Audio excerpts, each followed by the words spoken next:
Mike said, I'm from East Central Indiana. I am a field manager with the Soil Health Partnership. I cover Northern Indiana, Northern Ohio, and Michigan. A little bit about myself outside of being part of the family farm. My interest in agriculture probably derived from my days of being an FFA in high school. I had a real big interest in soil judging. I took that interest and went to Purdue University and got a degree in agronomy and environmental science, which I thought was very valid to bring back to the farm. As a farmer and a student in environmental science, I've always had an interest in soil conservation. The beauty of my role with SHP is I get to work with farmers who also share this same view on soil conservation. We work on ways to create the best profitable solutions for their farm.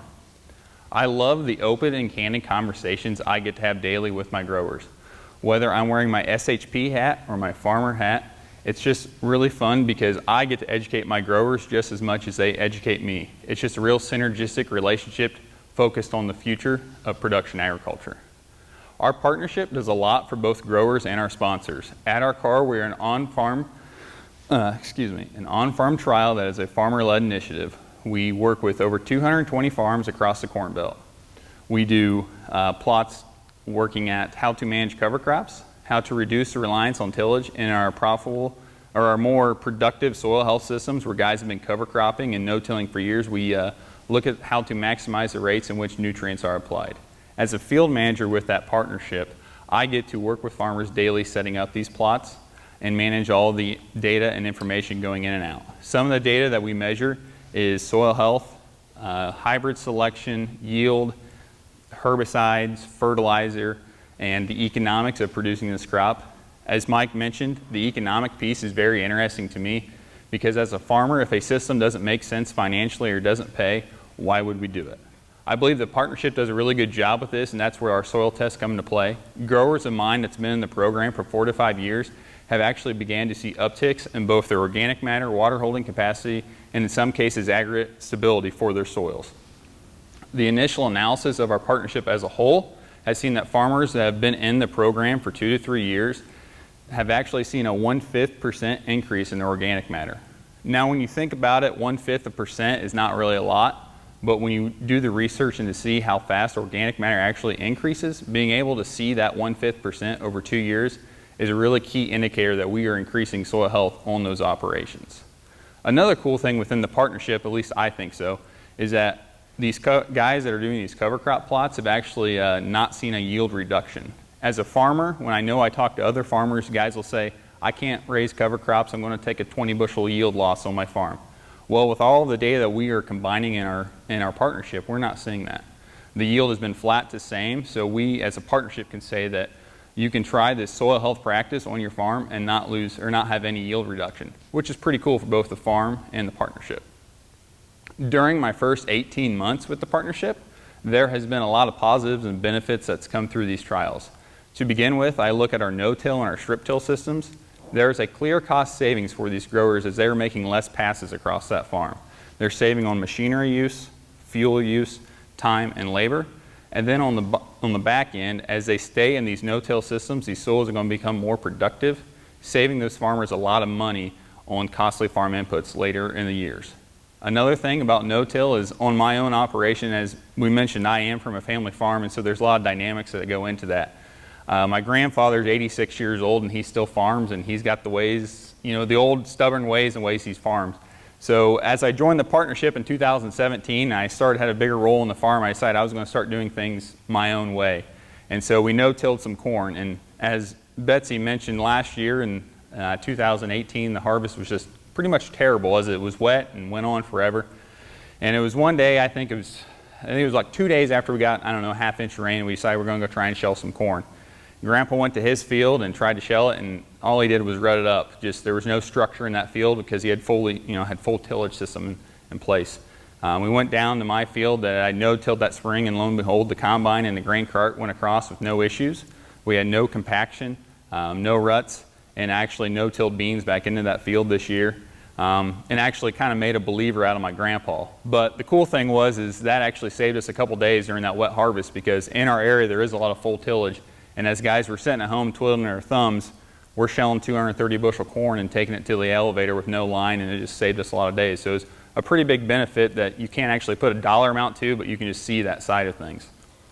This year with the spring, I had a lot of growers who are doing the no-till and the cover crop have the same experience. Those were the fields that they got planted compared to the ones that they were still doing tillage in that ended up taking preventative plant because the soil structure just wasn't there.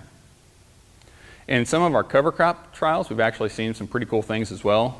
Growers that are in the highly erodible land or land with a lot of rolling hills have had great success of getting these good cover crop stands to hold the nutrients and keep their topsoil in place. You know, with the heavy rains that we had this spring, you know, anything to help keep everything there was a great success, and that just rang true with a lot of these cover crop plots. Another cool thing is growers are getting very good weed suppression with that.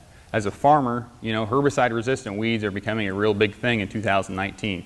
Growers are getting a lot better successful and more effective rates from their spring burn down and residuals with these cover crops as they are choking out all of these herbicide-resistant weeds, which is pretty cool to see. In some of our more productive soils that I've mentioned in our nutrient management plots, growers who have had, who are getting really good cocktail mixes out, are actually, these cover crops are producing and scavenging nutrients that are essential to that cash crop, saving the grower money on fertilizer and manure use, which is kind of cool. Now, I just mentioned that there are a lot of these great things that come with these soil health practices, but as Barry mentioned, that there is a lot of risk involved with that. That's where the beauty, I think, with my role with SHP comes into play. We look at a grower.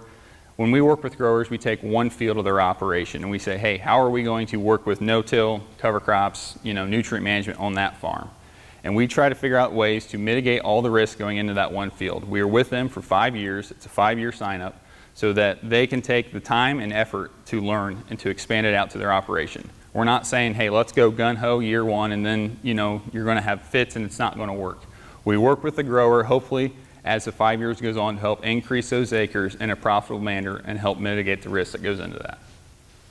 As I just mentioned, there are a lot of on-farm benefits, but we must not forget that when we reduce tillage and increase cover crops, there are many off-farm benefits as well.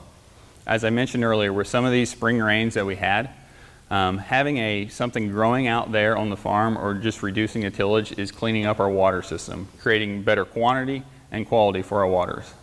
There has also been some research looking into the way that agricultural soils can store carbon. It is of the belief that if farmers increase their soil health management practices, that this will actually lower the amount of greenhouse gases that are produced. Also, it'll increase the amount that the agricultural soils can sequester the carbon. That tied with broader societal efforts may actually help mitigate the potential of climate change, which is pretty cool to think about. So as I look forward to the future of soil health tied with SHP, I can't help but be excited. As Jane mentioned, doing the farmers talks, we actually encourage the vast majority of our growers to host a field day. I get to work with these growers just setting up these field days. A lot of it is the farmers networking, and they're sitting down, hey, come over to my shop, we're going to do this, and they just learn from each other. It's really cool to see, as if when I'm giving these talks to my farmers and working with them, it seems like the guys sitting there taking notes and just looking through and, hey, trying to get the most out of it are the neighbors that are the full tillage guys, the guys that are not really looking and doing any soil health practices. They're the ones that are coming up to me afterwards, hey, how can I get involved? How can I, can we set up a type of trial, like this on my farm? It's that type of energy that's really exciting to see, because I think that's what's going to drive the future of these soil health practices. The saying that the early bird gets a worm is really going to ring true, because farmers are competitive, and it's going to be, I don't think that there's going to be this great, technology change or chemistry change that's going to push SHP. It's going to push soil health practices. It's going to be farmers looking inward and figuring out, how do I make this work? I believe there is going to be some type of incentive on the end user. People are going to want sustainable products, and that's going to help push these farmers to look, hey, how can I, if I produce soybeans in a no-till manner and I can get paid an extra $10, how can I do that across my acres? And I think that's just really exciting to see, and I think that farmers are going to, just really grab hold of that and take care of that. So as other farmers, as conservationists, I just encourage all of you to educate yourselves on what farmers are doing in your area, and just support them. Be a sounding board, bounce ideas back and forth with them, and just like I said, just support them, because if they're being different. And you know, sometimes being different can be cool for some people, and for other people it can just be uncomfortable. So providing support can just be a really great balancing act for them.